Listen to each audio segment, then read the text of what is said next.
with the Defence Minister when he comes. Anyway, maybe you can answer it. Yeah. But under the new model, the funding flows to the military strategic headquarters, to me, and then down through the commands. The total budget for the defence is about 62 billion this year, of which just under 40 billion is for the military strategic headquarters, which includes the 4 commands.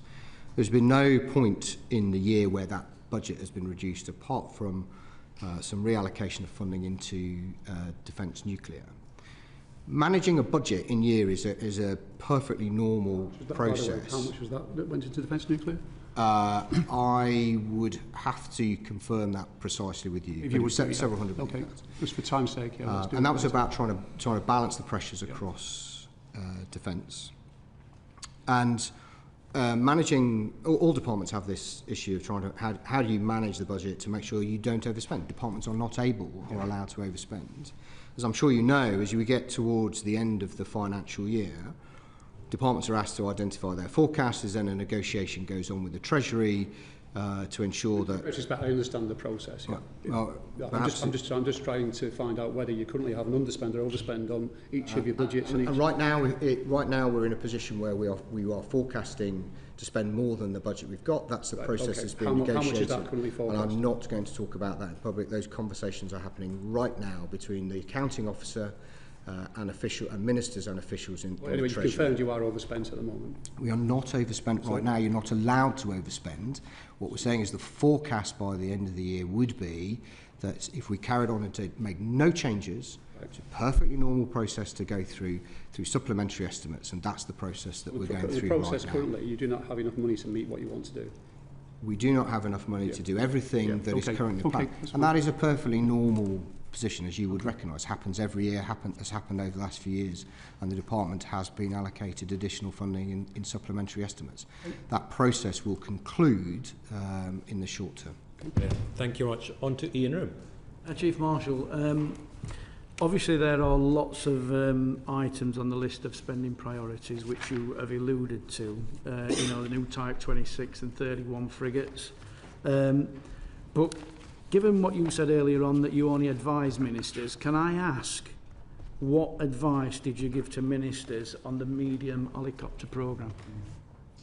So the new medium helicopter programme, or new medium helicopter, is nominally a replacement for Puma, which was taken out of service, as you may remember, last year. That is still one of those issues that is in the forward programme, and when the Defence Investment Plan concludes, it will conclude on whether that programme goes forward and at what scale.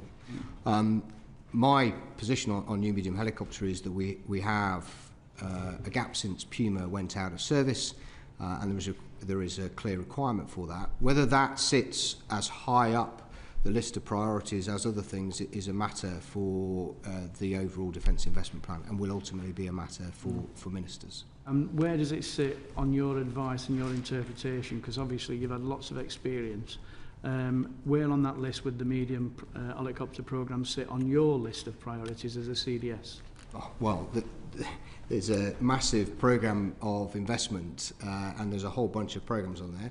I can tell you it is not as important as nuclear, but it is also not at the bottom of the list either. So it will sit. So it will find its place in the overall defence. One of the reasons why I ask you this question is because we're on this Defence Select Committee.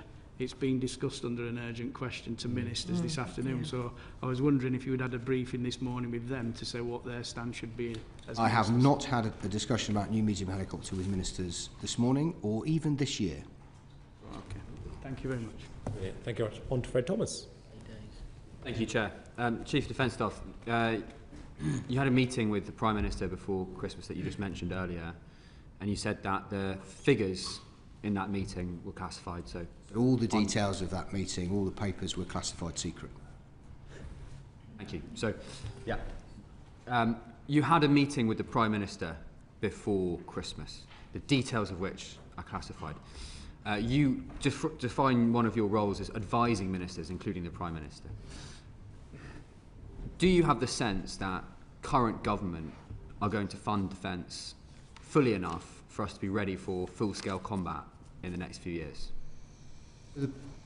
What the target is the NATO capability targets, and we know that to deliver the capability targets we need to spend about 3.5% on hard defence. The Prime Minister has stood up and said that in Parliament, and he said it alongside of the leaders in The Hague. Right now, 3.5% investment in defence feels like the right kind of number. But do you mean the Prime Minister has said that we need to spend that, or he said that we're going to spend that? Well, the Prime Minister was committed to spend 3.5% on defence. Now, my question was in the next few years, because obviously that commitment is not in the next few years. So I'm just trying to ask you about kind of really quite in the next couple of years. Yeah. And whether your sense and your feeling and your advice to ministers is that they will find the funds to get ready for full-scale combat in the next few years. And of course, bear in mind that if you think the answer is yes, we should hear you say yes. Yeah. I'll kind of refer you back to my earlier question, early answer to the question. The commitment to spend 2.6% of defence by 2027, and for that to rise in the period beyond that, and the Prime Minister's commitment to 3.5% of GDP, that's unprecedented. But I'll be completely honest with you that we will not be able to do everything that we would wish to do as quickly as we might want to do it within that envelope. But that is a matter for judgment for ministers around the trade-offs that they have to make. My job is to make sure that ministers understand the consequences of whatever is in the programme, and that we spend the money on the things that are going to add the most value and make the most difference. Okay, thank you. Brilliant. On to Jesse Norman. Thank you very much, Mr. Chair, and thank you, CDS, for coming in. I draw everyone's attention to my register of interest in relation to training and technology. Can I just understand a little bit further about what you were just saying then, CDS? Obviously, I understand you want to be as helpful as possible to the committee, given the circumstances, and the circumstances are not easy for all kinds of reasons. But I think I heard you say that you were perfectly clear that the government could not fund the combination of current commitments to programmes and the SDR. Something has got to give in some way compared to a level. That might be a level of ambition, it might be pushing stuff to the right, it might be the word we don't use, beginning with cuts, you know, that, as it were. But I think that was what I heard you say. Was that right? Partially, Mr. Norman. So what the point I'm making is that the SDR set a head mark of 2035, and it would be there will be limitations in terms of capacity of industry. There'll be limitations in our ability to recruit the number of people we need. There'll be limitations financially. My point is we cannot deliver everything we might want to in a very short period of time. It might at the I mean, as it were, you can imagine small in-year savings, additional funding. If that remains what it is, you might have to cut a platform. That might be something, that would be a major change required to fund other activities. Is that the kind of thing that's being discussed at the moment? There's a whole range of choices that we might have. I laid out some around things like levels of contingency, the speed at which you might do things. There are things that will go out of service and be replaced, and the question is whether we can accelerate that replacement, whether we can bring in new capability, modernise. The First Sea Lord talked recently about this concept of Atlantic Bastion, providing additional capability through autonomous systems. So all of those are in play, Mr. Norman. All of those are things that we big can capital consider. programmes, but also small in-year and multi-year revenue programmes. Yeah. So what I'm specifically talking about now is the big system. The in-year measures are all where Mr. Twigg was coming from, and Mr.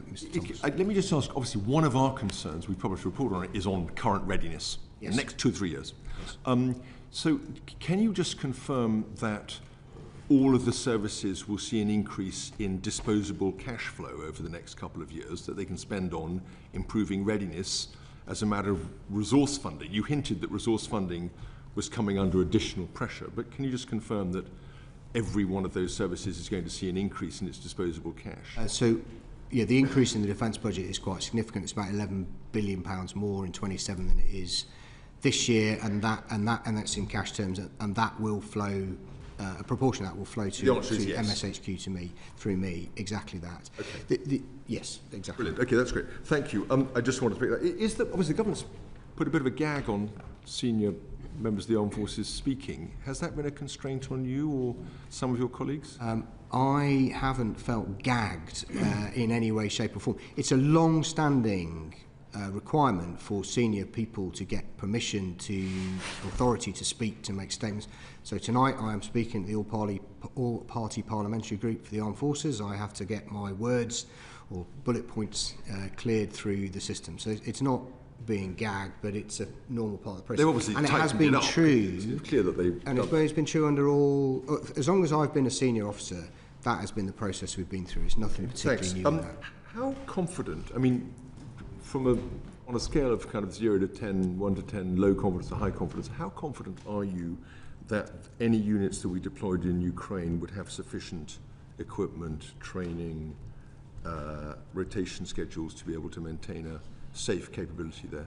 So I'm confident we will deploy people to ensure that they are safe. But you'll know, Mr. Norman, there is no such thing as zero risk in operational environments, and it's the job of the military leadership and with the support of ministers in decision making is to judge that level of risk and make sure that the benefits that we get from deployment outweigh any risks that we might have. And you will have heard the Defence Secretary say in Kyiv on Friday that we're committing in this financial year a couple of £100 million to improve just on equipment, training, rotations. You're feeling pretty confident, very confident. Yeah, so we won't deploy our armed forces if we're not happy that they're going to be safe. And I'm confident, having been closely involved in the work on the coalition, the willing planning, that we have a means of meeting the requirements that have been set, and this additional funding will reduce the risk that they might face. I just come back to the other point you raised, which I thought was important, which was in relation to NATO. Obviously, you've got obligations. We have obligations as a nation under NATO, providing specified forces at defined readiness levels, for defined contingencies under NATO command on a timely basis. How confident are you that we are meeting our operational and strategic commitments to SACA in all our various domains? So, what has happened over the last year or so has been an increase in what that target is. I mean, that's the process that NATO goes through. So what NATO has done over the last few years is develop this, what's called a NATO family of plans, the DDA family of plans. And what that has done is helped specify more precisely what the requirements are for right across NATO, and then they get disaggregated down to each nation. As a consequence of that, we are now being asked to produce more than we were in the past, and we are not at that level yet. That's why we need to increase defence spending. What I can tell you now is that, and I speak to SACUR, it sometimes feels like daily, but certainly weekly, about what his requirements are, and he is very happy with the quality and capability of what the UK provides. But I'll be very honest with you, Mr. Norman, we have to do more and do better. So that's important. So you're not very confident at the moment, but you are hopeful that the track you're on will get some confidence. When do you think that will be? So my point is not about confidence. My point is that the demand on defence has gone up. Right. But when are we going to meet those SACA plans that we've discussed? And we will, well, you will need to be spending the full 3.5% before we can meet the full demand in broad terms. But that process will take a number of years, as has been set out in the strategic we won't hit SACA's demands until the early 2030s. So if there's a war before then, we're all in trouble. So the whole, and this is where I think we have to be really careful, because the purpose of NATO is to deter Russia from attacking us. The way we do that is we demonstrate that we're ready to fight and win. There's a heated debate about when Russia might be ready to do something versus NATO. Right now they are fixed in Ukraine. They are taking an enormous number of casualties, over 1.4 million casualties. There's some reports of nearly 400,000 deaths this year. So the risk position changes over time, and our job as a contributing nation is to ensure that our forces are as ready as they can be, and to talk about those in a positive and realistic manner. And that's the balance we have to strike. I think you're giving us a picture of qualified concern, if I can put it that way, about lack of readiness and upgrade relative to SACA plans over the next 4 or 5 years. That's what I'm kind of hearing. I think your report, the committee's report on readiness, got it right. There are risks right across NATO. There are risks. We are being asked to produce more, and we will produce more as more funding comes online. And therefore cannot be complacent. We've got to stay focused on those things. But also we should also be realistic about the threat that we face. Right, but more money earlier to address readiness issues will make a huge difference. It will make a difference, obviously. Thank you, Arch. On to Derek Trigg. Yeah, CDS, just after your opinion really on this Defence Medical Services. Now, when I was the Minister in 2006-8, one of my priorities was to sort out the problems with Defence Medical Service. So I have some understanding of the issues, and I think generally both the Defence Medical Service and the NHS kept on top of the issues around the casualties we were getting from Iraq and Afghanistan. Brilliantly, if I may say. Yeah. They did a fantastic job. But the NHS was in a much better position then. It was coming out of a very difficult period and starting to get a lot of additional funding and make a lot of improvements. I just wonder, would you have concerns currently? I mean, for instance, if we got twice the level of casualties we had in Iraq and Afghanistan in a future conflict, about the ability of the Defence Medical Service and the NHS to cope with that. And I know there's been exercises, but given the massive pressures now, much even greater than they were then, I just wonder, do you have concerns about the Defence Medical Services and our ability to treat wounded and casualties? I think I'd lay out my concerns in two buckets. The first is in the short term, and I know the committee had a closed briefing session on the Defence Medical Services. And in the short term, we have a number of gaps in specialist skills. So like a lot of areas across defence, high demand, highly skilled roles are difficult to fill. Cyberspace specialists, engineers, and some in the medical profession. And so the work that the head of the medical services and the head of cyber and specialist operations command is doing around financial retention incentives, to improve recruitment, all of those is about how we'd address that. And that's a sort of short-term problem we need to get after. My second wider point is that if we ended up in an all-out conflict under NATO Article 5 and sustained mass casualties, the defence medical system is not set up to do that. It would have to plug into the National Health Service. It's exactly what we saw happen in Ukraine. And some of you may have heard me speak at Russia just before Christmas, and I was talking about the need for us to think about at a national level how we would respond and bring all the levers of government's power and authority together to allow us to do that. And at the moment we don't have a full plan for how we would do that. Now I have every confidence, given the way the NHS and the brilliant people in the NHS and in the Defence Medical Services responded historically, that we would do that. But right now we don't have a complete plan for how we would mobilise the National Health Service in the event of an armed conflict at a NATO Article 5 level. So those are the two things that we need to address. Do you have any idea when that plan might be in place? And I mean, I'm just trying to get the sense of urgency here, and your concerns, because, it's one thing that service personnel, if they're going to get wounded or hurt, they want to make sure they've got the best possible health services available to them. The National Health Service and our Defence Medical Services already work very closely together, and you'll know that quite a lot of, the majority of our specialists actually work inside the National Health Service, even though they're in uniform. So that works well. There's more we need to do to get to this plan. Where are we on that? So there's a wider piece of work run by the Cabinet Office, which is about developing our national defence plan and structure, and you would be right. It would be right for you to talk to the Cabinet Office about that. But that is part of their overall plan. And I think that over the next year, 18 months, we'll start to see that evolve and develop. You have into more concerns at the detail. moment we're not there.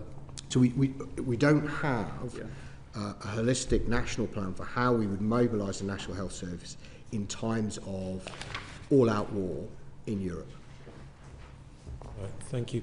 Richard, I want to bring you back to the changing strategic context, in particular Greenland. You'll be aware that there have been threats made about the future position or status of Greenland, with the US describing it as President Trump describing it as a national security priority. So within that wider context, have you been involved in any contingency planning on your part, given that what could happen with Greenland may end up shattering the NATO alliance? So it won't come as a major surprise, I suspect, that I have not been involved in plans directly to defend Greenland. What I can tell you is that Greenland is part of Denmark, which is part of the NATO, which is part of our overall NATO area of responsibility. I've heard and seen the reports of what US officials have said about their concern around the security of Greenland, particularly against Russia and China. NATO provides an impeccable security guarantee for all those nations that are part of NATO. The Danish Chief of Defence Staff is bringing together a range of chiefs of defence this afternoon. Sadly, I can't go because I'll be talking to the all-party parliamentary group this evening. But we look at it as Greenland is part of NATO, and that's the context in which we see these issues. And ultimately, anything else is a political matter. But from a military perspective, it's part of the overall area of responsibility for NATO. Okay, I believe Martin wanted to come in here as well. Thanks, Chair, and thanks for coming, Chief Marshal. I just want to pick up the theme that Jesse Norman and now Tan's spoken about. So we have, the family of plans is asking for more. There are higher requirements from NATO. We're talking about more deployments. We're talking about coalition of the willing in Ukraine, perhaps defence of Greenland, not defence of Greenland, but NATO training missions in Greenland. There's some sort of NATO deployment to Greenland. We have ongoing commitments in Estonia. We have agreed to back up Finland effectively. So there are quite a lot of demands on our time, yet the military is getting smaller and there are funding gaps spoken about. So I wonder if I could just ask something very specific. In talking about the coalition of the willing, and figures of 7,500 have been bandied about, which is 20,000 when you do the rule of three to have a roulement. Obviously the army's only got about 50,000 deployable. Where specifically is the risk? Because we can't put 2,000 troops with the roulement into Ukraine and not be taking risk somewhere else. So is that risk in Estonia? Or is it that we can't back up Poland? What's... Yeah. Probably worth me setting out the strategic question and challenge associated with the security guarantees for Ukraine and security guarantees for NATO. This is a conversation that my Chief of Defence colleagues and Sakure and I have had. The agreement that was reached last week in Paris with the Paris Declaration, signed by UK, France and Ukraine, is remarkable. What's even more remarkable, actually, is the commitment that the US have made to security guarantees. And I don't know if you saw the press conference, but Mr. Witkoff and Mr. Kushner both made very firm commitments, and it's the strongest security guarantee that we've ever provided.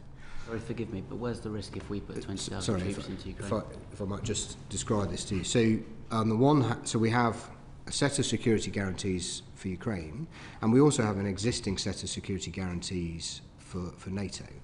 If it was an entirely zero-sum game, then we would you would clearly see forces taken from one place to go somewhere else. So that might affect our ability to respond to crises overseas. It might affect our ability to service the contingency requirements, the readiness requirements for NATO. But Russia right now is fixed in Ukraine. Post a peace deal, we don't quite know what the outcome will be. And we will have to make judgments dynamically about where we put the forces and how we service those various security guarantees, because we can't do all of the things in all the places all of the time. I'm confident in terms of our ability to meet a coalition of the willing requirement, certainly in the short term, because, and it's important, and we may want to come on to this in more detail, but the concept, the principle around the coalition of the willing is that it enables Ukraine to build up its armed forces to be able to deter Russia and defend itself. So it's an enabling force. But part of the way in which we enable Ukraine to do that is we offer a backstop alongside the US offer a backstop, and we offer... So very quickly, if I may, you say that it's, I mean, you're sort of quite happy that Russia is fixed in Ukraine. You almost say that that's a good thing. I agree with you. I think it is a good thing. But if it's a good thing that Russia's fixed in Ukraine, how is it not a bad thing that we become fixed in Ukraine if we deploy troops there? So it depends on the scale, and it depends on the circumstances and what Russia does. You can make an argument. What's a safe number? So I'm not. So as we are in a period of detailed planning, and without the security guarantees having to been signed and been through the political process, it would not be helpful for me to lay that out in public, because anything I say will just make Putin wiser.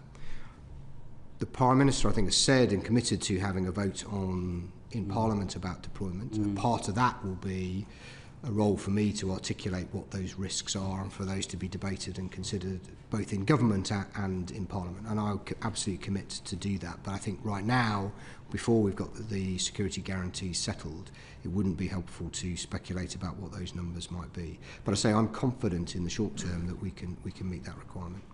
Thank you. Final quick question. How many soldiers does the Russian Federation have in Ukraine? So if you look at the numbers, it's about... So actually inside Ukraine or in the region, it's well over 500,000. Thank you. Thank you very much. On to Emma Deal. Thank you very much. Hi, CDS. Just a few quick questions from me. What do you think the likelihood is of Russia agreeing a peace deal that sees NATO members as boots on the ground in Ukraine? So the short answer is we don't know. There are plenty of evidence to suggest that Russia won't sign up to that. But when I spoke to Mr. Witkoff and Mr. Kushner in Paris last week, they were both optimistic about the ability to get to a deal. I was reading a Rusi article from March over the weekend, which talked about there being no prospect of America signing up to security guarantees in Ukraine, and yet here we are with America signing up to security guarantees in Ukraine. So I think it's hard to be certain what will happen. Clearly the rhetoric coming out of Russia, coming out of Putin, is that implies that they don't want to do a deal. And I always say that there's one person can stop this war right now, and that would be President Putin. But I would say we have moved on dramatically, and pressure on Russia is increasing as a consequence of the coalition of the willing, the role that the Americans have played, and so we will have to wait and see.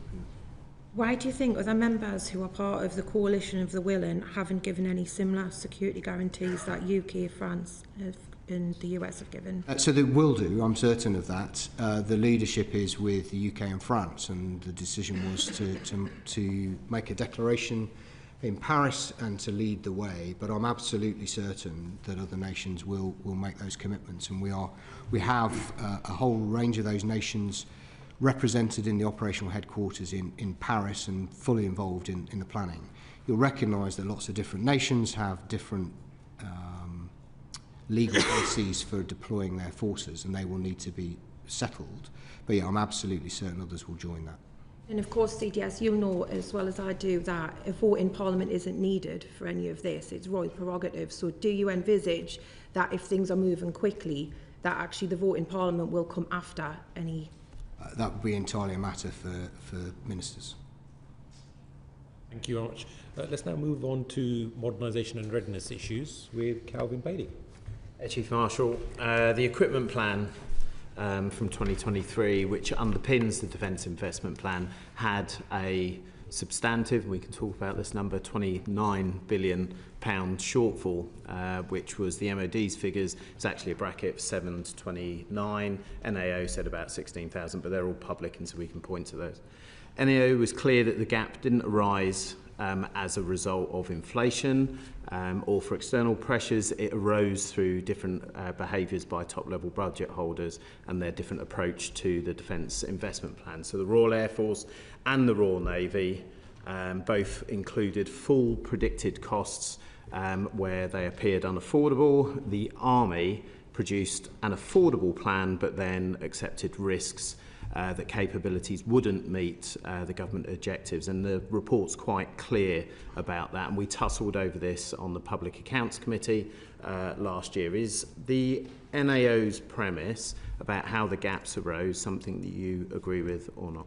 As you know, Mr Bailey, I'm very familiar with the equipment plan report and the NAO's various reports on it, and the reason why is a range is it depends on what assumptions that you make.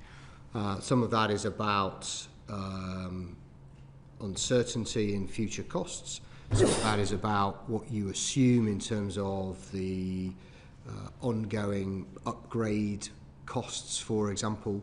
But the basic NAO is got a bunch of smart people, and they are right that depending on what assumptions you make, you can make the cost go up or down. But okay, I'm familiar with that. And I will not try and put words into your mouth, but it's the premise that the approach that came about from the NAO's approach, that the three different service chiefs behaved differently, and therefore there was differences. No, I'm not sure. I'm not sure you could lay it specifically at a single service. The NAO said quite specifically that the gaps arise by the Royal Navy and the Royal Air Force putting unfunded programmes into the programme. That's why there was such variance, and the reason why the Army carries such risk is because they cut their programme out. So it's the premise that behavioural change leads to a divergence in the amount of money.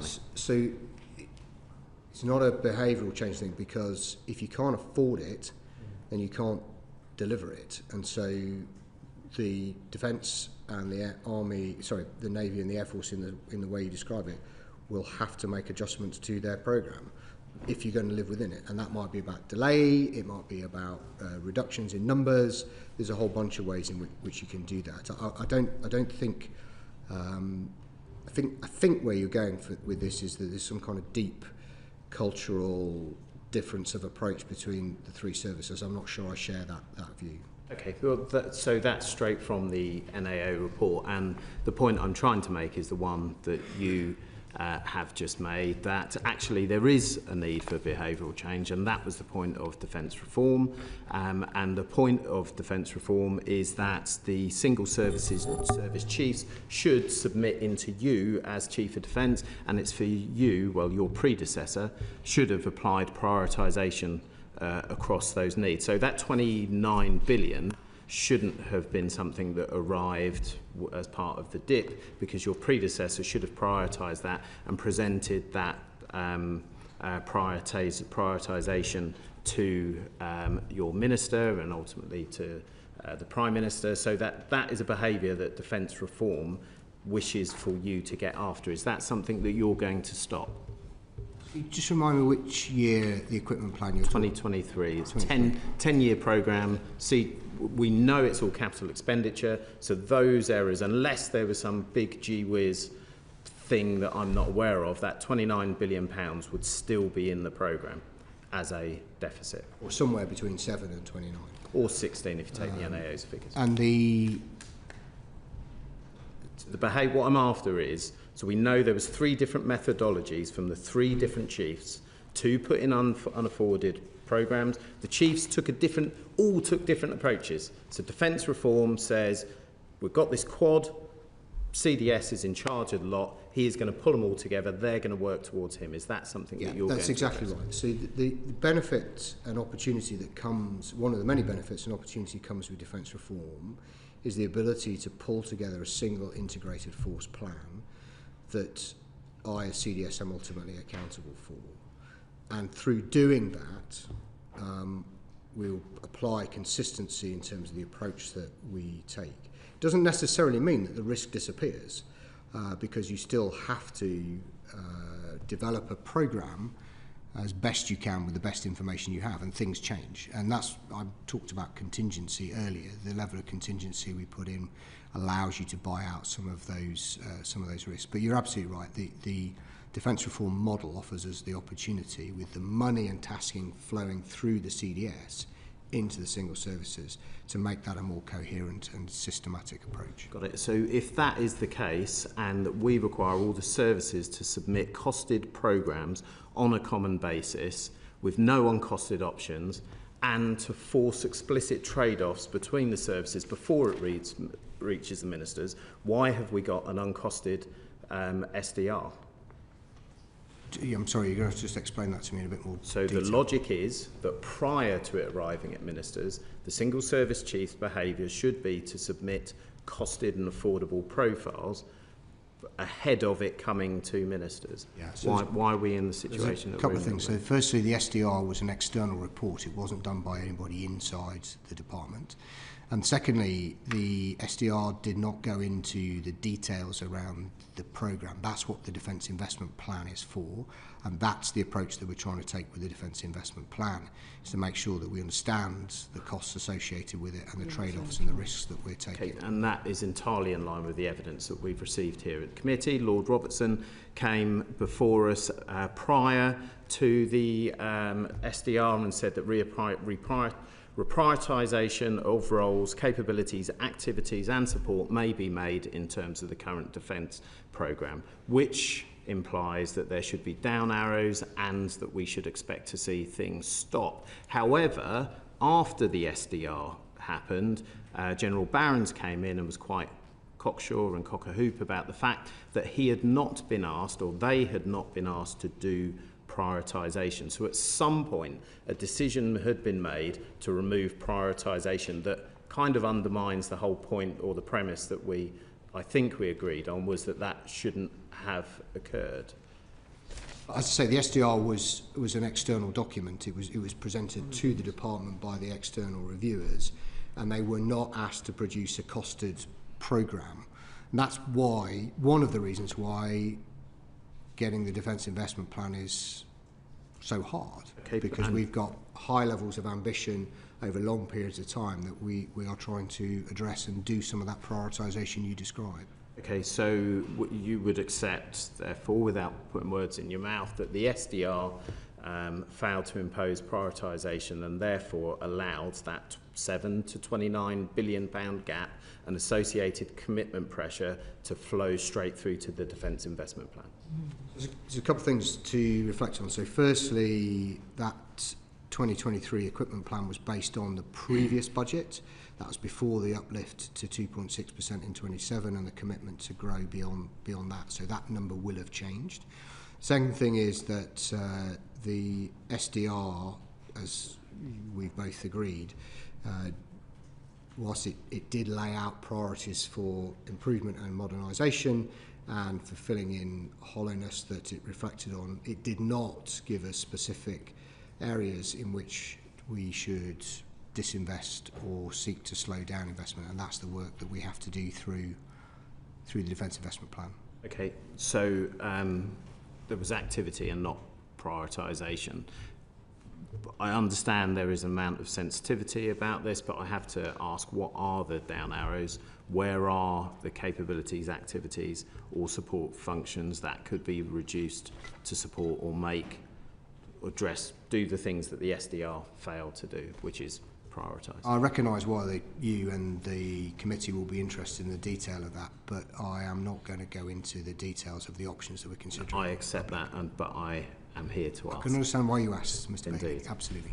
With that, Chair. Thank you very much. Jesse Norman, I believe, wanted Thanks to very comment much. I on this just point. wanted to pick up one of the things you'd said there, CDS, which is that the SDR was an external document presented to the department.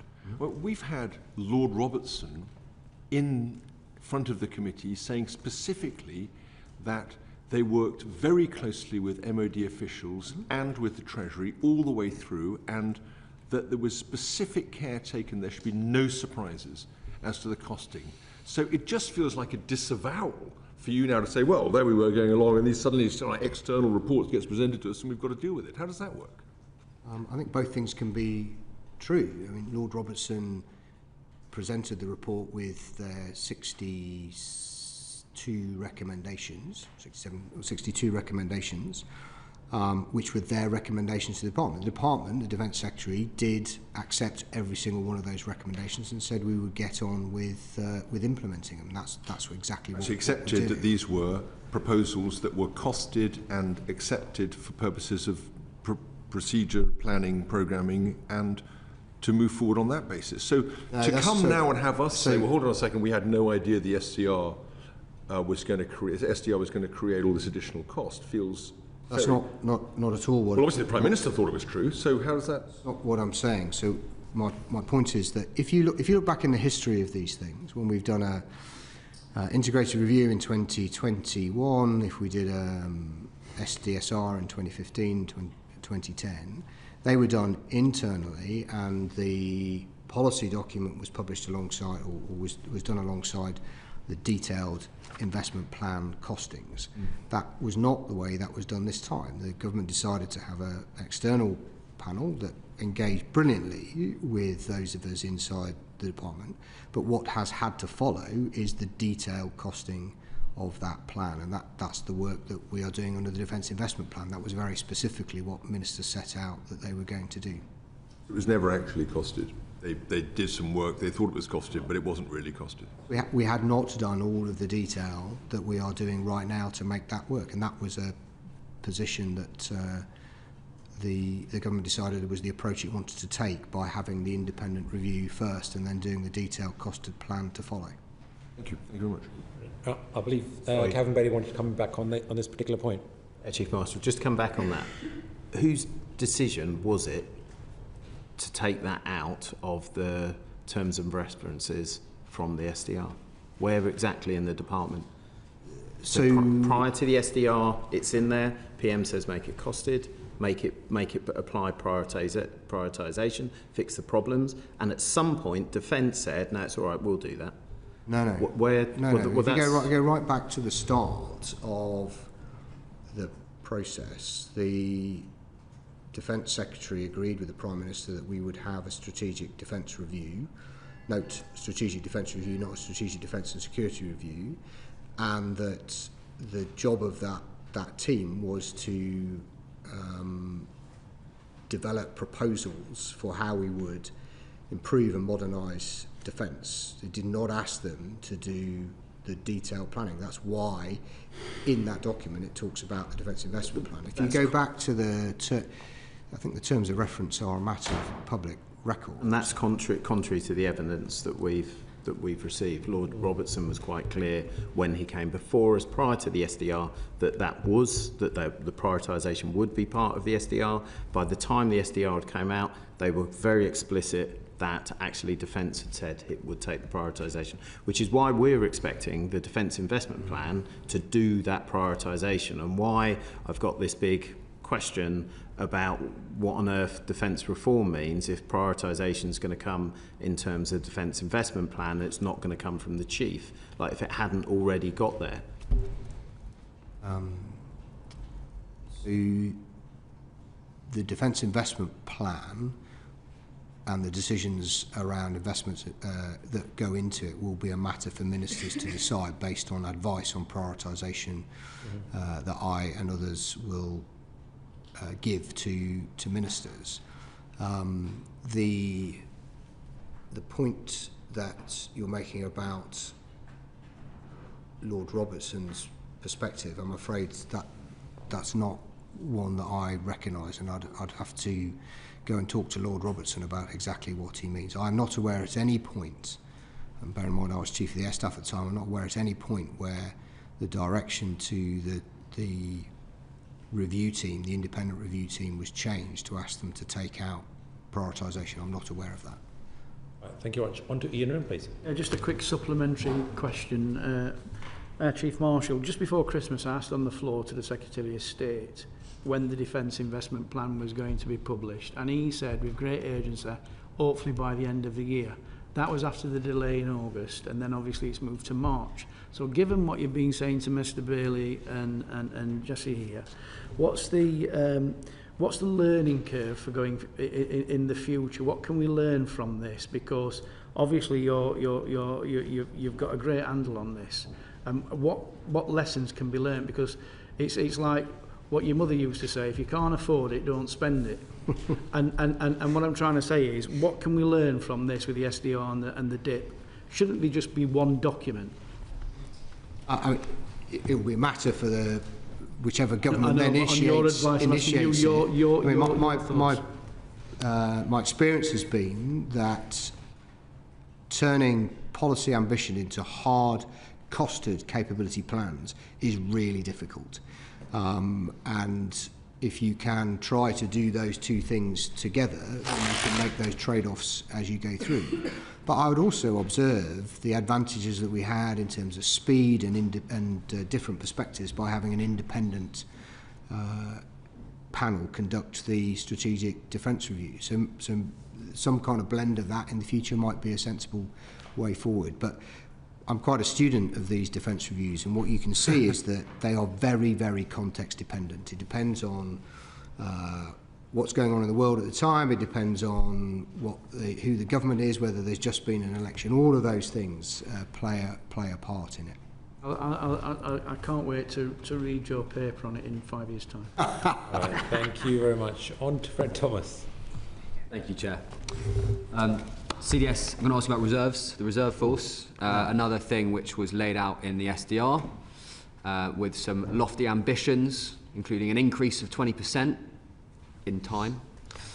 In the context of the conversations we've been having about some of the challenges of funding some of the strategic aims the government have put forward, and also the increasing threat, I want to ask you about the near term again, so I really don't want to get into the 2030s. How seriously is the MOD taking reforming the reserves?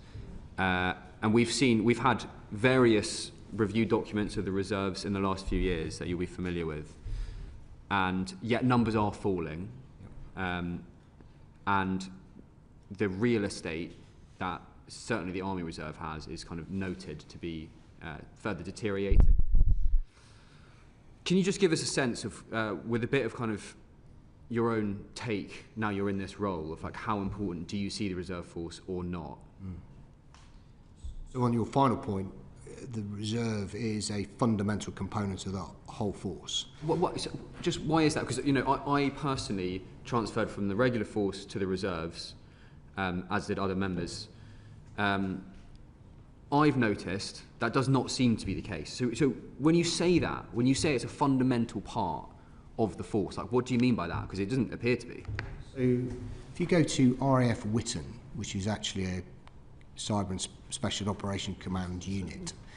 Where we're going next week as a committee. Oh yeah, well there we go. You'll see when you, well particularly if you go to weekends, you'll see that the reserves are critical to continuing to sustain and maintain the intelligence work of that unit over those quiet hours. I was there just before Christmas. I used the place for special communications, and I know that there were reservists supporting the outputs then.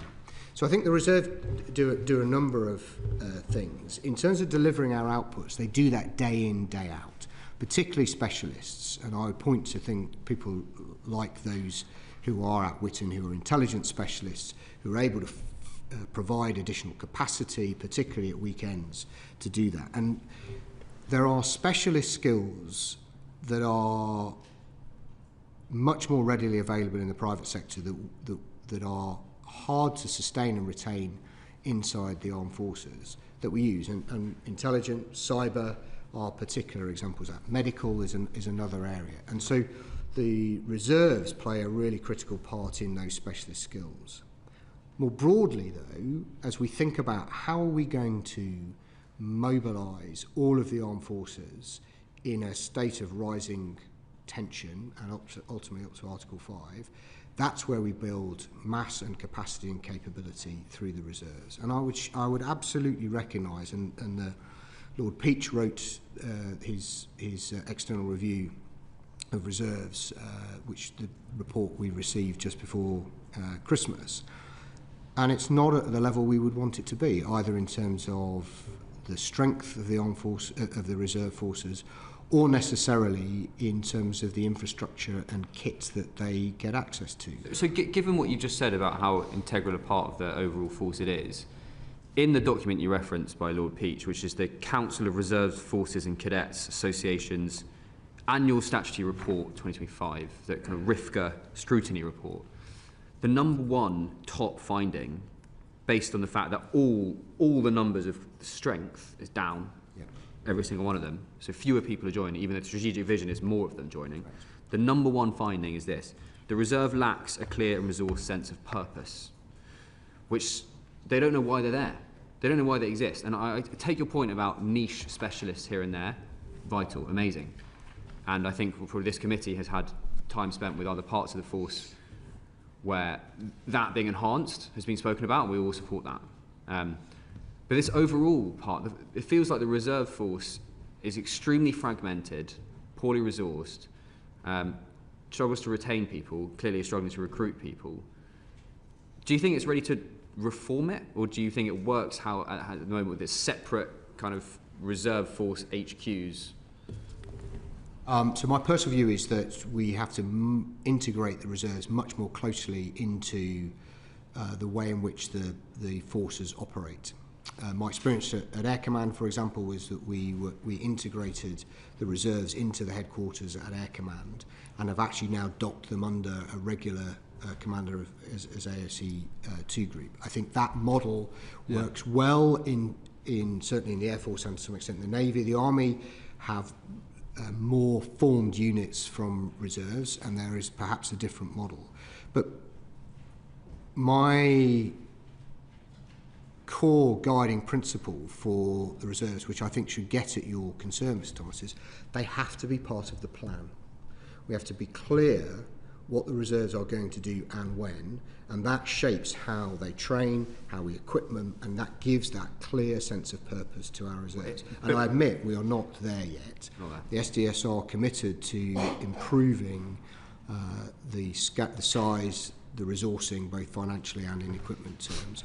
And all of that will be something we will have to improve over the next few years to make sure that we get the most out of the reserve, which we spend a significant amount on every year. Yeah, it's not cheap. Can I ask you, and that's actually really good to hear, acknowledgement that there's some work to go. Definitely. And I very personally endorse that model of having them much more closely integrated with regular units, because otherwise they kind of, you get that lack of sense of purpose. Last question on the reserves.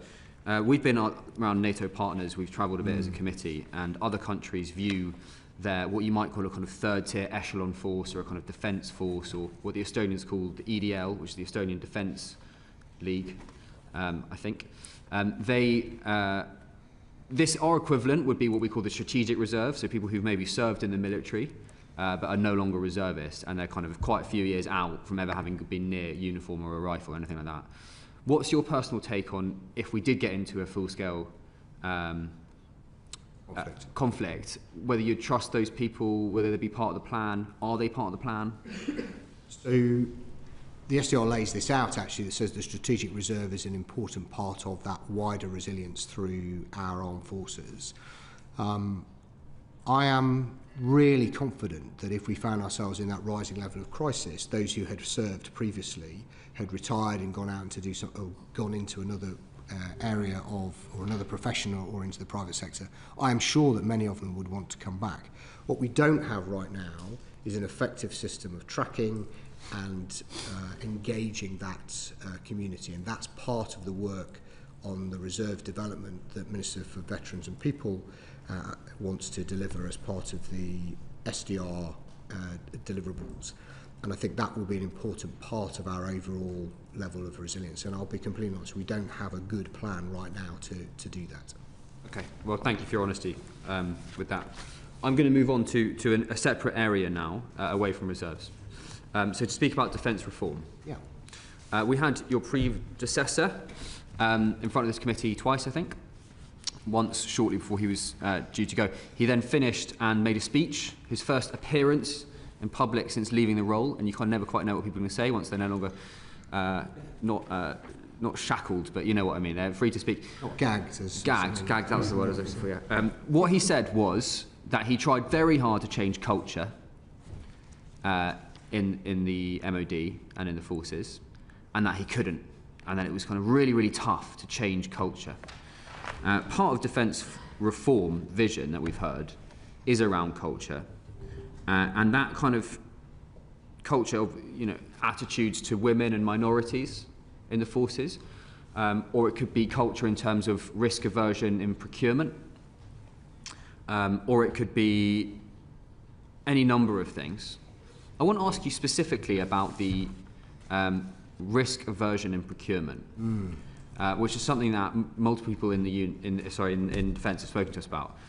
And this basically is that for civil servants and uniformed people making decisions about what to trial and eventually procure, there's really no incentive to take risk, because you're liable to be sued by defence companies, and you're putting your career on the line. So culturally leads to a situation of stasis. And that, you know, that's not your words, but that's what I've heard from a lot of people.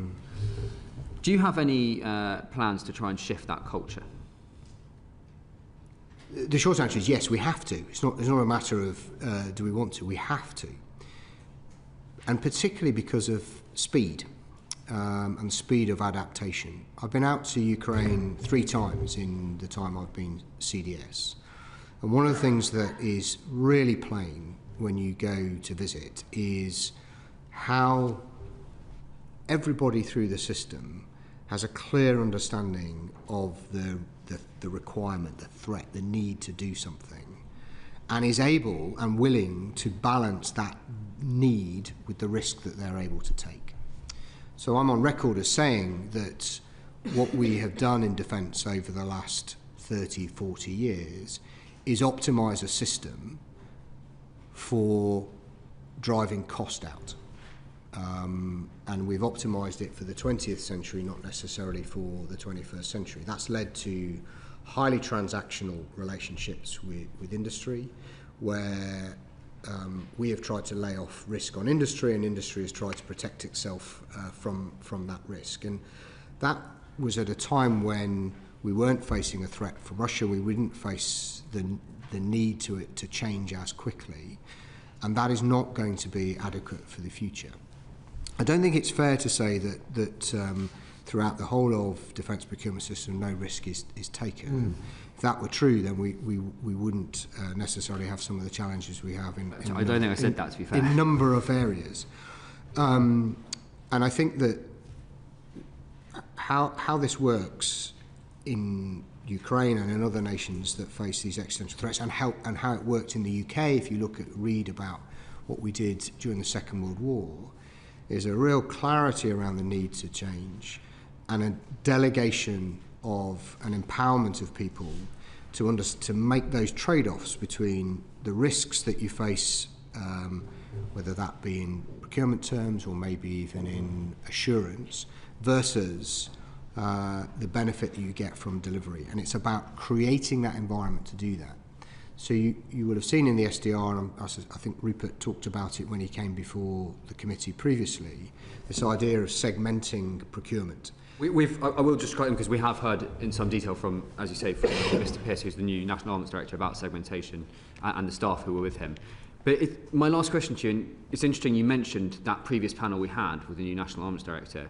One of the questions I asked them was, culturally, the direction in the MOD, is it to prepare for some kind of future conflict that might happen in the 30s, as in 2035, which is one of the dates that we've currently committed to hit certain funding categories, which is it's so far away that it's, you know, policy can change so much between now and then. Or is it to get ready to fight and win in the next couple of years, if Russia's fixed in Ukraine at the moment, if there is a ceasefire this year and discussions for deals are well underway now, then it might shift its gaze and we might be drawn into conflict, and suddenly conversations about spending X, Y, Z in 2035 seem a bit far-fetched, or rather irrelevant. I asked them, and they told me, ask CDS when he comes to funding. So That's what they said on record. This is what I said. I read it. Okay, Yeah, sure. I read it. So perhaps slightly obvious answer is you have to do both. So I talk about being ready to fight today and tomorrow and together.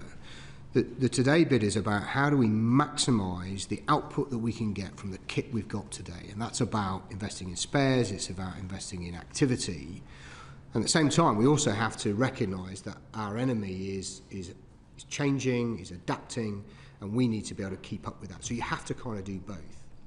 What the defence reform does, partly to Mr Bailey's point, is it provides much greater clarity over the problem statement coming from the military, and much greater delegation to the National Armament Director to go to industry to work out how best to solve that. And if that works, what that delivers is a faster response to specific problems that we face. And we've got good examples of where we did this. If you think about the counter IED fight in Afghanistan, when Mr Joppa and I worked together previously, actually we did that remarkably well. And it was because we had a very clear threat and a very clear requirement to do better. And that's the culture that we've got to bring in. But I'll be honest with you, it is difficult. If you take somebody like me, I've spent 30 plus years in the armed forces, and we've been doing it the same way that whole time. To shift that mindset requires real clarity over the requirement, the threat, and then delegating and empowering our people to do those things. And when things go wrong, because they might do if you take more risk, is we acknowledge they've gone wrong and we say it was in the greater good. And I may be using that defence in front of the committee at some point. Well, you're welcome to. You would be welcome to in the future. Thank you. Thank you very much. I believe Lincoln Jopp wants to come in on this point as well. Thank you very much indeed, Chair. I think we probably had a pretty similar briefing when the committee went to Ukraine. And what was so telling was the way in which they had completely bypassed a load of stuff in order to get the responsiveness to the ever-evolving threat. And if we looked at what they had cut out, and they'd effectively cut out the whole of the military chain of command above brigade level, they'd cut out the whole of the Ministry of Defence, and they'd cut out every single regulator. Now, if you want the responsiveness that you're talking about, institutions get the behaviours they reward. And you just said, you spent 30 years in the armed forces doing it in one way, which you've now acknowledged should be wrong. But the institutions get the behaviours that they reward, and they rewarded you with becoming CDS. And so, how are you going to meet this challenge? But you've grown up and been successful in a system that you now have to say, we completely need to change that wholesale, and I'm the man to lead it. So I think the point I'm trying to make is that that is a part of the acquisition system, which under the new model is the National Armament Director. What I can do as the head of the armed forces in this new model is be super clear about what the specific problem statements and requirements are, and be prepared to accept that we won't, in this new model, drive towards precise requirements 20 years in the future, but instead focus on what are we going to be able to deliver this year, next year, or this week, next week, and the week after. And that's the model that defence reform is trying to bring into place.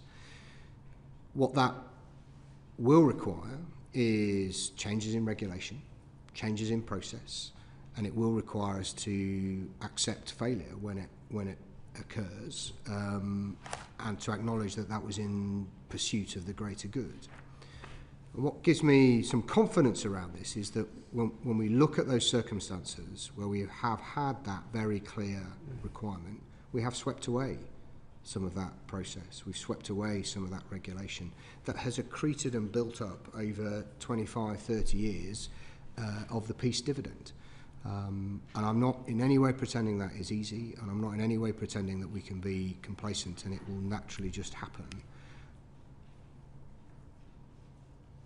But I think we've seen the importance of it in Ukraine, and we've seen an example of how it can be done in Ukraine. And let's be honest, the Ukrainian system is not without its flaws or problems as well. And right now we're not at war, and that the challenge is how do we create that sense of urgency without creating this sense of panic and throwing all of the regulations that are established by this place out of the window, and that will be a consistent effort to carve that away over time. Thank you. Mike Martin. Thank you, Chair. I wonder if I might touch on homeland preparedness and resilience. So, I mean, you'll know very well, NATO Article 3 mandates that we should continuously, I'm just quoting, and effectively maintain and develop our individual and collective capacity to resist armed attack. And that specifically, speaks to this question of national resilience, both in a military sense and in a non-military sense as well. How would you say we're doing on that? Not as well as I would want us to. I mean, that was really the central element of my speech at RUSI, is that we, those of us in this community, are familiar with the issues and risks, and we talk about it all the time. But it is not at the front of our minds right across the nation. And the example I gave in my RUSI speech was a report, a really excellent report done by the Royal Academy of Engineering about infrastructure and about the need to rebuild infrastructure around things like flood defences, railways, etc.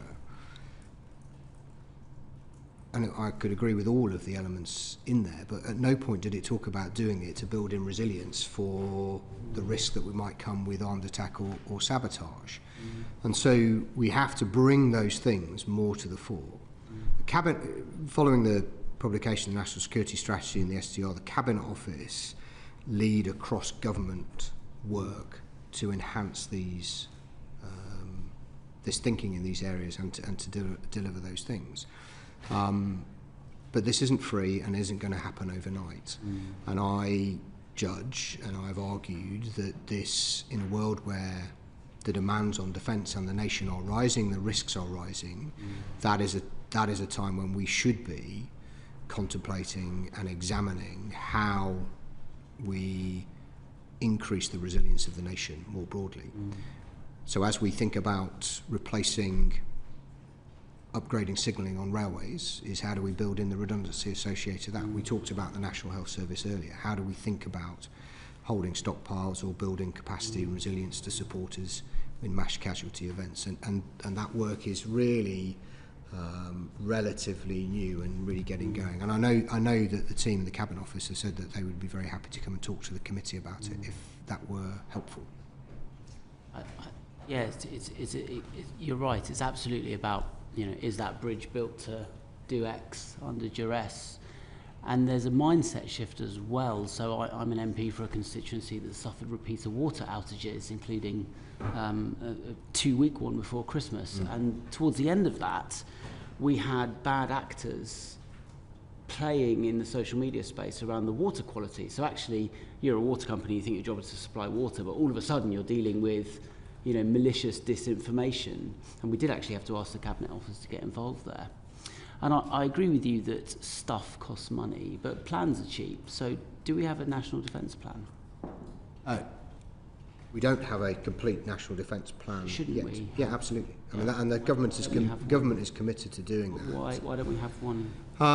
So I think that it is a manifestation of the peace dividend. It's one of the most obvious, is that since the end of the Cold War, we have not prioritised those matters, and so as a consequence, the government for many years has not, of many hues, has not focused its efforts on developing that kind of plan. I'm pleased to say that partly as a consequence of what's in the Strategic Defence Review, that is changing. And when are we going to have the plan? So I would say that you will the complete national defence plan, that is a question for Cabinet Office. As we're mandated to do, right? As we signed a treaty. Inside defence, which is a component of it, we have a plan called Oparculus, which is forms the basis of our national defence plan, and we will evolve and develop that over this year, and it will be an ongoing thing. But we will have a plan that I can point to where I understand the command and control arrangements, I understand how we will transition through war through this year. And are you aware of any other NATO countries that don't have national defence plans? There are a number. I don't know the exact which nations, and some nations don't talk about it in public. And I think it's fair to say that nations may describe themselves as having a national defence plan, but they're of variable depth of detail across all of those different nations. Our job should be to focus on us and making sure we have the plan that we need. Would you say that it's sort of letting the side down to not have one? I think, as you said yourself, NATO expects us to have a national defence plan, and that's why we need to work on it and build it. Thank you very much. On to Alex Baker. Thank you, Chair. Chief Marshal, it's a delight to have you in front of us. I want to talk to you a bit about defence reform, which you've obviously already picked up a bit on in some of the previous answers, but I just want to give you an opportunity to sort of put on the record how defence reform is going. You've had the programme underway for a year now.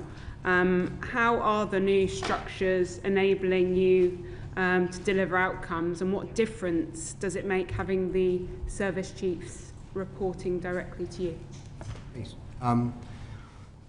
As the SDR said, defence reform is the work of a whole Parliament, but our initial structures are in place with the CDS, the National Armament Director, Permanent Secretary, and the Chief of Defence Nuclear, and our responsibilities and accountabilities are clear. The underpinning processes, alignments of budgets, particularly the establishment of the portfolios of acquisition and how they are organised and what they face off to. That work is still ongoing. The 1st of April 26 is the key date that we've set ourselves, but there will continue to need to be evolution of the systems over the subsequent years. In terms of how it's helping, I think that if you look at the way in which the COS committee has been operating, Chief of Staff committee has been operating, we spend more time together now. I think the conversations are at a more strategic level and are focused on building, a lot of it has been focused on the integrated force plan and how that will fit inside the defence investment plan. So I think that those are positive changes. Have you got any clear-cut examples of how it's really tangibly made a difference so far? So I think I'd say the most obvious are when I talk to my ops people, and the clarity that comes with an element of that group being responsible for policy and another element responsible for military strategy is provide really clear choices and sharper divide or sharper, brought into sharper focus the choices that we are offering to ministers. And I think when you talk to my folks as part of that organisation and the permanent secretaries folks, they would point to those opportunities, and it's allowed us to spend more time talking about military strategy and how that fits together and nest that within the policy. But I think ultimately the big question will be, can we drive the pace that Mr. Job talks about? Can we ensure that we deliver cost effectively against those set of requirements? And that will take some time. The other thing I would want to emphasise is that whilst we talk about clarity of responsibility across the 4 pillars, I'm really clear that we don't deliver for the country or defence unless we work together. So if we think about exports, for example, the National Armament Director isn't going to sell very much if the armed forces aren't prepared to go and spend time with the other nations to describe how we use them. And so it's the collective responsibility that will deliver the overall outcome. But the clarity over those requirements and the sharper dividing line makes it easier for us to understand how our performance is, how we are performing. And so, for example, I now undertake quarterly reviews with the commands and their people about what it is we're asking them to do, how they're getting on with it, and how head office and how the other parts of defence can support them to deliver. That was not a thing that happened previously, and I hope ultimately that will enable us to deliver more for defence. Thank you.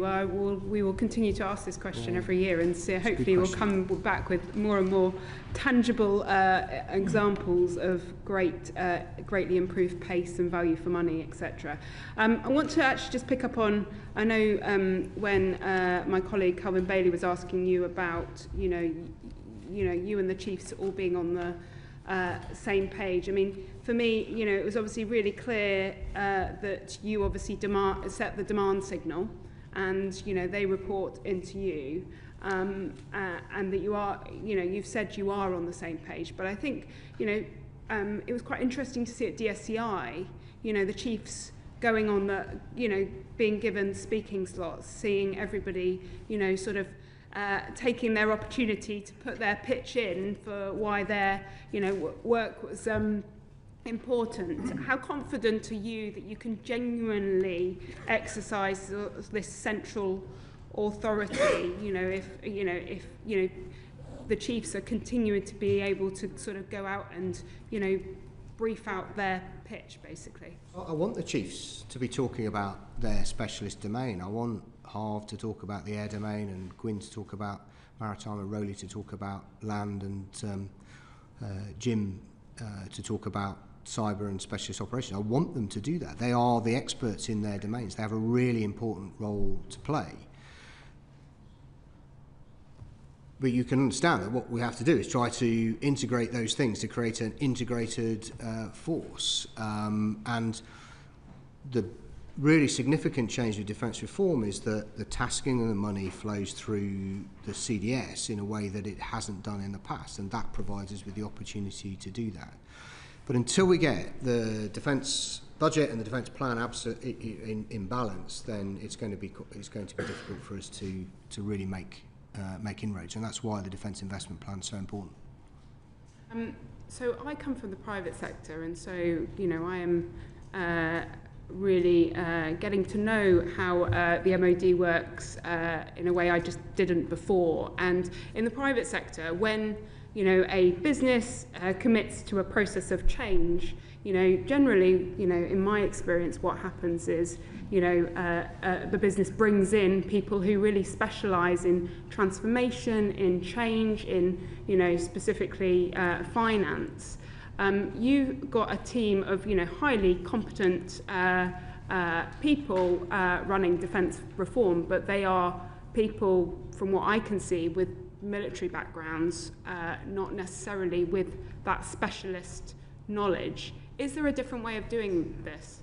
So just to be clear, that the head of the transformation programme has come from outside defence. Gaby has.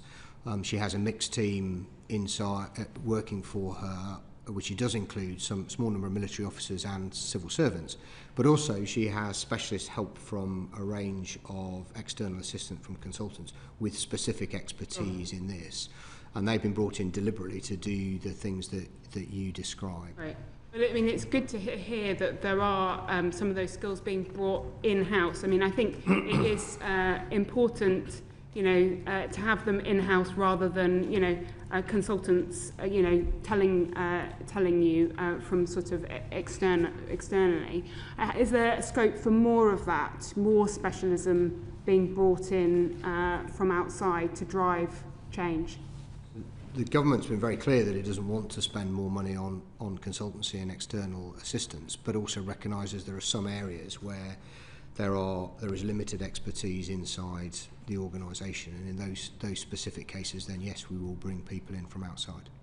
Brilliant. Thank you very much. We've got just under 25 minutes, so there's still a lot of ground to cover. So my request to members and to your good self, Chief of Defence Staff, is that our questioning and answers are as concise as possible. Starting off with Lincoln Job.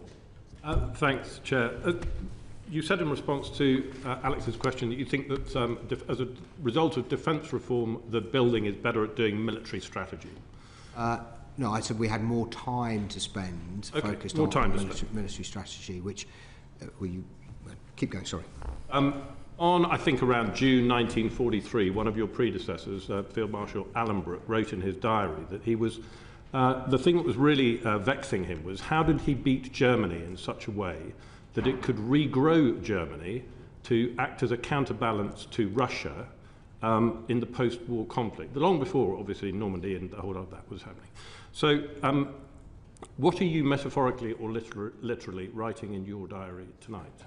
So I don't write a diary. I don't have the time to do that. And I'm always amazed at what Alan Brooke was able to do with the pressure that he was under.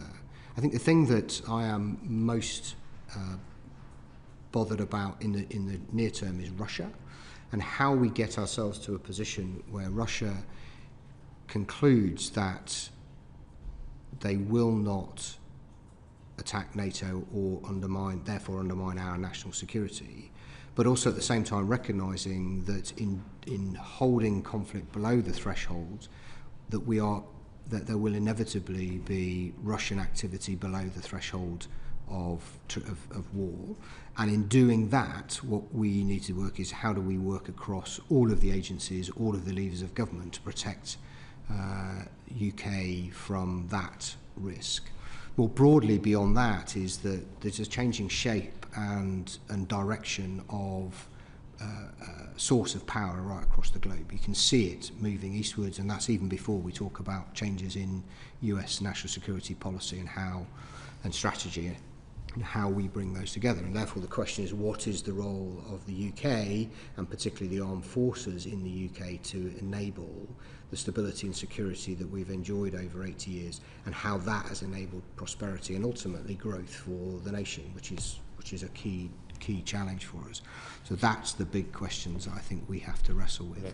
And we have an opportunity to do that sometimes now, which I'm not sure we always did in such a structured way before. Right. Thank you very much. On to Emily. Thank you.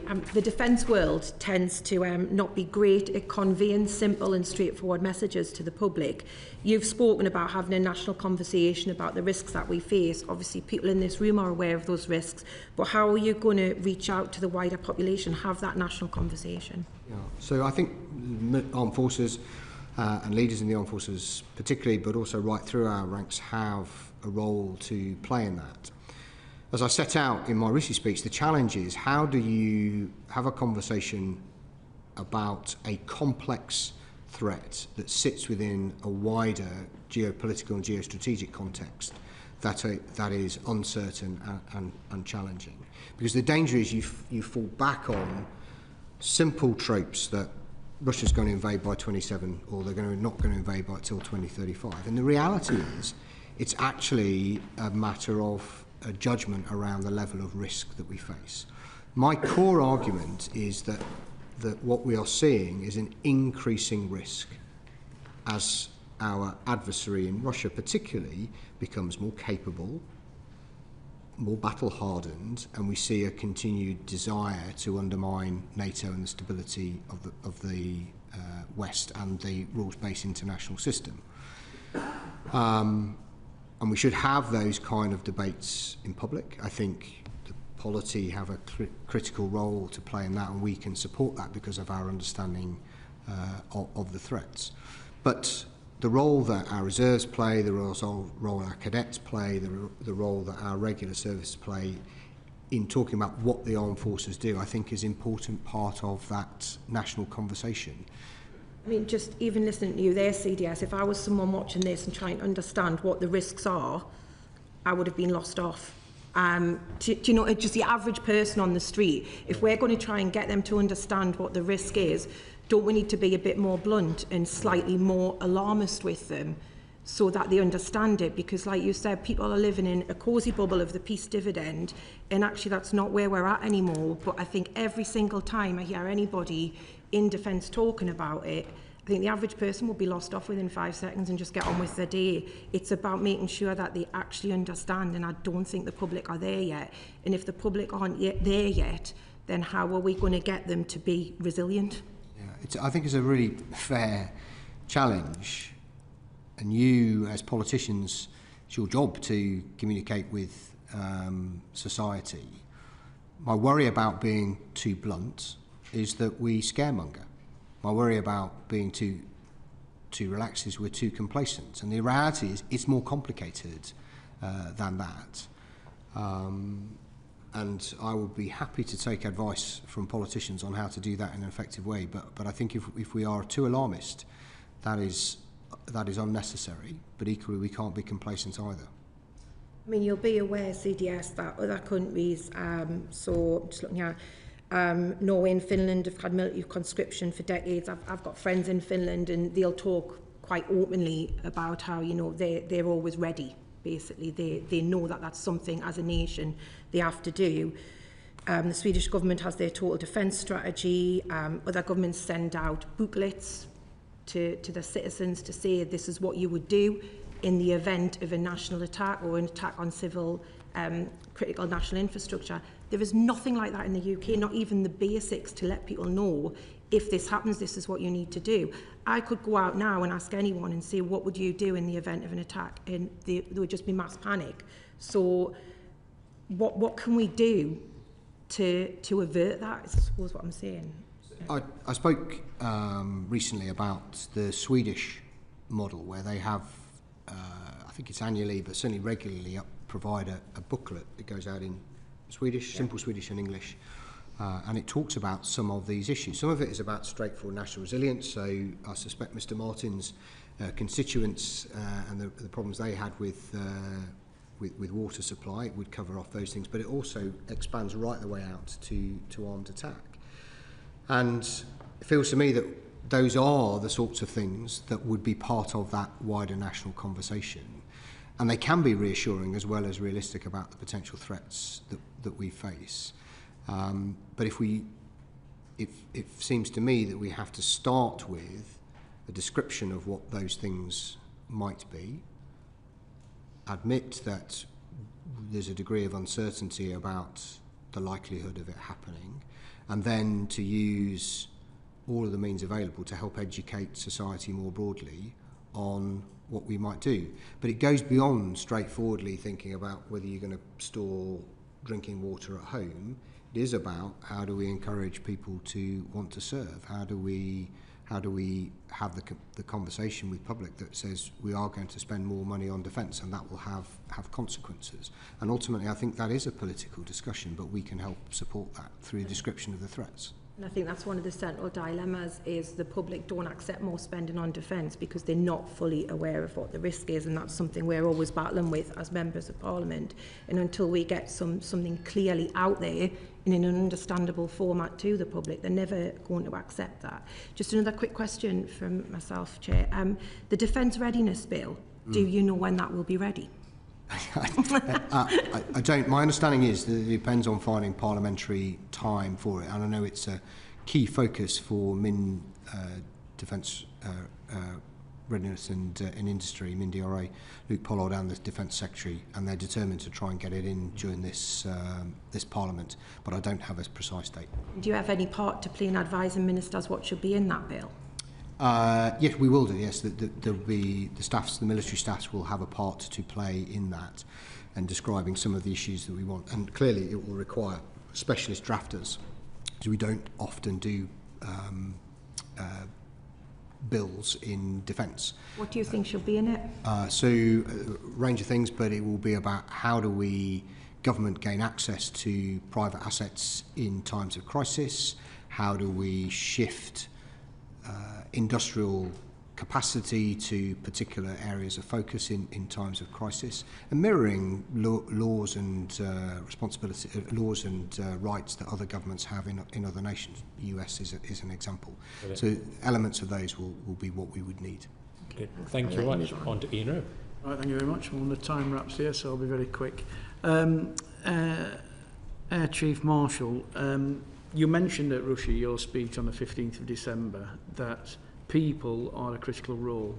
In fact, the Rick Haythwaite also said that you know, people are a pivotal military capability just as much as a new submarine or fast jet. You also said a pleasing thing that this committee is, when we've had General McGowan in front of us, and we've had the Secretary of State, and also General Dame Sharon Neesmith come in front of this committee about the retention. And one thing shocked me, obviously, from the last reports that we heard, that we had more people exiting than actually being recruited. You said in that speech, the latest figures just a few weeks ago, which had been then beginning of January, showed that the first time in 4 years more people joined than left the forces in the past year, which I think is a big achievement. So coming on to the wider broadness of the question is, can you give the committee an update on the Aithworth, the Aithornworth review, and your assessment of where the armed forces are in relation to recruitment and retention? Because I do know that we've had briefings about the pinch points, and those also where we've had to have given bonuses, which at the time one of our questions was, is this just sticking plasters? Because, you know, particularly around your trade, which engineering. I mean, on the macro points, up to the 1st of October 25, which is the last time we had up-to-date data, more people had joined in the previous 12 months than had left. We've seen increases in those recruited. The Air Force was up to 37%. I think the Navy was about 24% increases in numbers of recruits. And we've seen a reduction in the number of people leaving. So I take all of those things as positive. But the net increase was only a few hundred over that year, and it needs to be bigger to fill in the gaps that have been created over the last few years where exits have exceeded inflow. There's a whole bunch of factors that will have played a part in that. Some of it is the financial retention incentives, some of it will be the pay rises, some of it will be for example, the defence housing strategy. Some of it is about greater flexibility, allowing our personnel to extend their services who want to. All of those add up to delivering the shift in position that you've described. I actually saw Rick Haythornthwaite last week to catch up with him because I was involved in his report. And effectively, his recommendations form the basis of the chapter in the Strategic Defence Review on people, and that is what we're driving at. You'll recall that Rick's report had, I think, 62 recommendations. That's a lot to get our arms around, so trying to focus the work as part of SDR delivery is focusing down on those things that are going to make the most difference in the short term. Part of that is about recruitment and retention, speeding that up and improving our retention numbers. And then the other part is really about providing that flexibility of service to ensure that we keep people in for as long as possible. Lovely. And just a quick one. On our visits as a Defence Select Committee, we have travelled to different NATO countries and spoke to British personnel, serving personnel, who are in NATO positions. One thing that came across to me, and I've asked the ministers this question as well, is the SDR is truly NATO first, and we hear the terminology NATO first all the time. So what I'm picking up is sometimes when officers, serving officers or personnel are sent on NATO roles, it affects their promotion. This is what they're telling me, mainly because that another commanding officer may be from another NATO country, and it doesn't fit within the structures of what the career paths are set for people in those roles, because they've already got to come back and have experience of doing that role before they're considered for promotion. So if we're truly NATO first, how are you as CDS going to ensure that the culture changes so that actually their time spent in NATO command positions does not affect their promotion? Well, actually, I want to do the opposite. I want to actually enhance their promotion prospects of people who've been to NATO and then brought that experience back into the UK, and that's got to be the way we do it. And people will believe it when they see it and feel it, and that's the trick. And we're working hard at the Senior Appointments Committee, and I know the Single Service Promotion Boards are working hard to ensure that those who have got that experience have opportunities to promote. You picked it up as an issue. 100%. Yeah, absolutely. Thank you much. On to Michelle Scroggum. Thank you, Chair. Nice to see you here. You've been very patient. I know, yeah, especially in this room. It's very hot today. We didn't deliberately turn it up just for you. But I wanted to ask, we were told in November in the House that there's been some new mandatory training introduced for senior military leaders on how to spot and respond to unacceptable behaviour. And I wondered if you could tell us a bit about that training, what it entails, and also if you've actually completed the training. So I'm not quite sure specifically what the reference was in the House, and I'm happy to write to you if you provide me with the details. But more broadly, in terms of the raising our standards work, I've been very clear since I started that this is something that needs to be led right at the very top of defence, and as the head of the military strategic headquarters I need to lead the chiefs, and I've committed to us meeting frequently to consider the overall programme and the progress we're making against it. There are 5 elements that I see to the programme, the first of which is about leadership. It's about leadership from the most senior levels, but right across the organisation. And one of the benefits to Ms Baker's question is that with the new model under defence reform is that we can be more directive about a single approach to leadership right across defence. And as we roll that out through this thing called the Leadership Edge framework, that's about good leadership more generally, but good leadership brings an organisation where people feel valued and feel part of the organisation, and that helps reduce the prevalence of any unacceptable behaviour. So leadership, there's a big element around data and analytics, so we understand and can where there are particular hotspots and can track our changes, and also can use that to identify where there might be particular problems with leadership. There's a piece around communications to help nudge and develop behaviours. Some of it is straightforward, and one of the components is about tracking unacceptable behaviours and dealing with them and tackling them properly. But the comms around that and education of our young people coming out of society into the armed forces is a key component. And then finally, there's a strand of work around training and education. So, for example, active bystander training being a key part. I did that a couple of years ago and found that to be a very helpful mechanism, just to give you some tools to deal with that. So I'll be tracking that with the chiefs, but also working closely with our DG, Director General People, and the Vice Chief of Defence Staff to drive that through during my time as CDS. I mean, this is generally about women in the armed forces, the unacceptable behaviour that they've been subjected to for far too long. Yeah. This is new training that's coming in. I'm quite surprised that you weren't aware of the actual training programme itself. Do you understand the message that it sends if you haven't actually taken that on board and completed it yourself? Absolutely right, but as I say, I don't actually know precisely what training was being referred to, because there's a whole set of training that we have to do as senior officers, which I am in date with and will continue to do and continue to set the right example. This specifically is about spotting those behaviours and how to respond to them and then support victims? Well, why don't we work out exactly what it was, and I'll write to you and confirm one way or the other.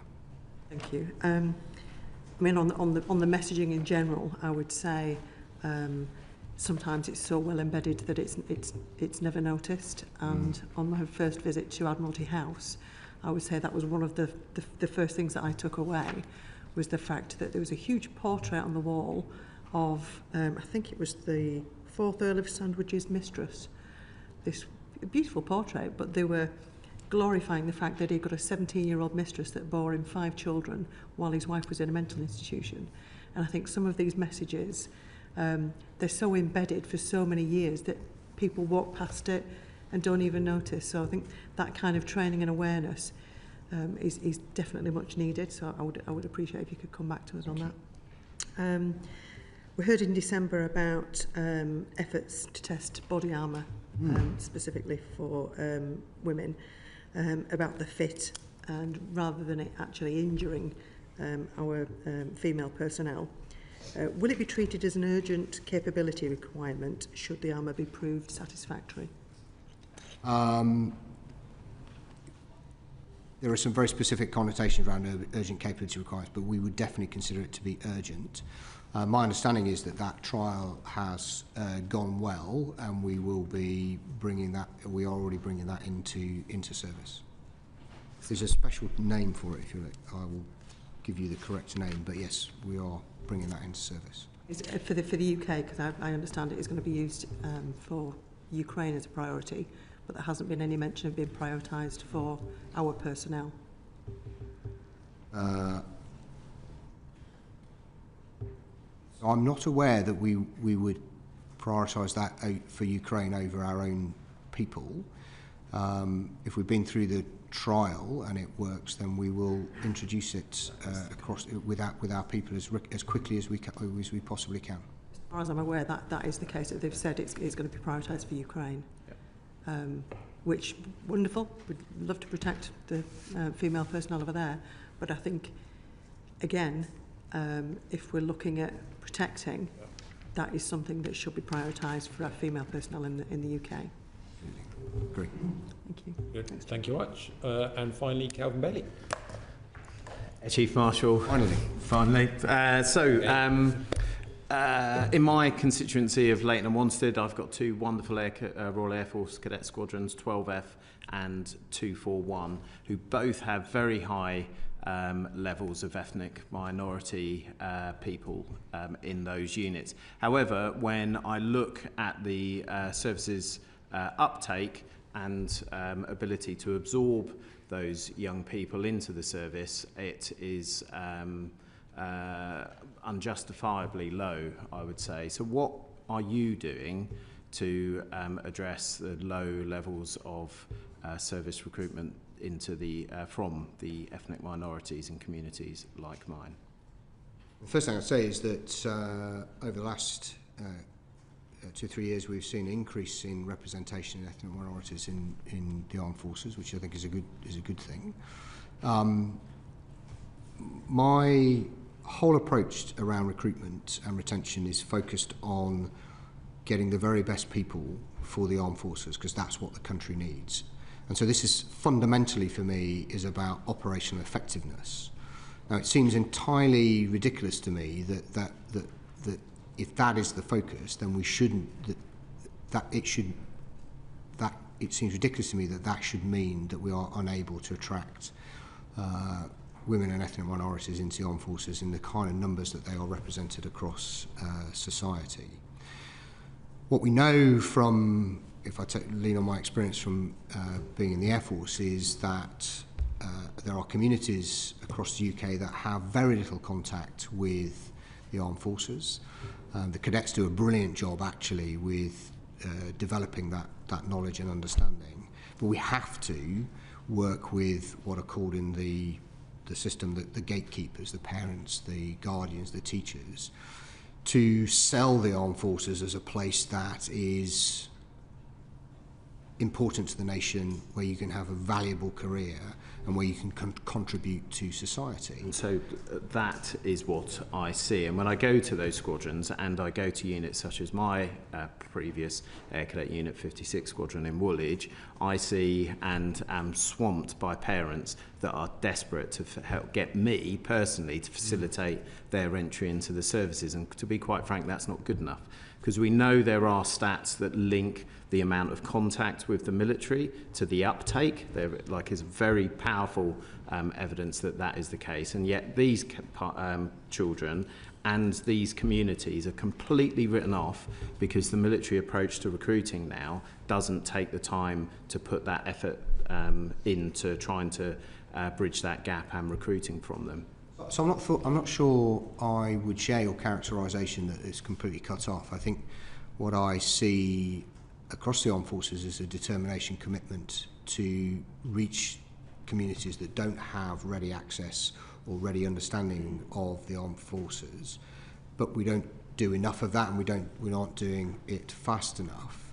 And it remains a source of frustration to me that we don't do better in terms of recruiting those. That's what the community outreach Correct. teams were there for, and it's for what the ethnic minority networks were there for, to help provide the service with that understanding. So what are you doing to support them? Because as far as I can see, there's been a significant rowing back on commitment to supporting groups that support themselves within the services. I think the outreach teams still exist in various forms, and that was a key focus certainly in the Air Force a few years ago, and I know the Army and Navy have similar schemes. I'd have to look at the precise details of those numbers. In terms of the networks, the central government has taken an approach towards refining and focusing the networks across government, particularly in the civil service, but I consider that part of defence, to try to ensure that they are focused on making the most amount of difference. I think that I had a meeting with the Ethnic Minority Network from Defence back in November, and this was a real concern of those, and I'm in conversation with the Permanent Secretary on how we do as much as we can to support those networks who give their time to ensure that members of that network and community are looked after, but also I would want to help them ensure that they can support us in selling what is a fantastic career for anybody, for whatever their background in the armed forces. It's also sustaining and maintaining those people within the services, and for those people that can't conceive this, if you're an ethnic minority person and you're sent to Benbecula, you might find some of the issues and challenges that you recognise don't exist in that place, and therefore it's useful for, so you recognise that the networks remain a valid source of support for the... Absolutely, networks do vital work, and I find my time with them really valuable. Brilliant. And when we were in AUKUS, we visited the Australian, or we saw the change of approach that the Australian military is having to its non-Australian passport holders, and they've made significant leaps which are really going to challenge our recruitment measures for those non-UK passport holders. We won't have much time to talk on this, but I'd really welcome your agreement to engage with this as a quite pressing issue because of the high numbers of non-UK passport holders that exist within our military. Thank you. Will do. Thank you. And Chief of Defence Staff, we'd all commend your efforts to increase the recruitment of ethnic minority personnel, but you will no doubt be aware that in the 2024 annual report from the Service Complaints Ombudsman, it was noted that ethnic minority personnel were overrepresented when it came to complaints relating to bullying, harassment and discrimination, and therefore May of last year, on behalf of our committee, I did write to the Secretary of State to raise concerns about incidents of racist bullying and harassment, the use of racial slurs, and the culture in which racial biases disadvantage ethnic minority personnel.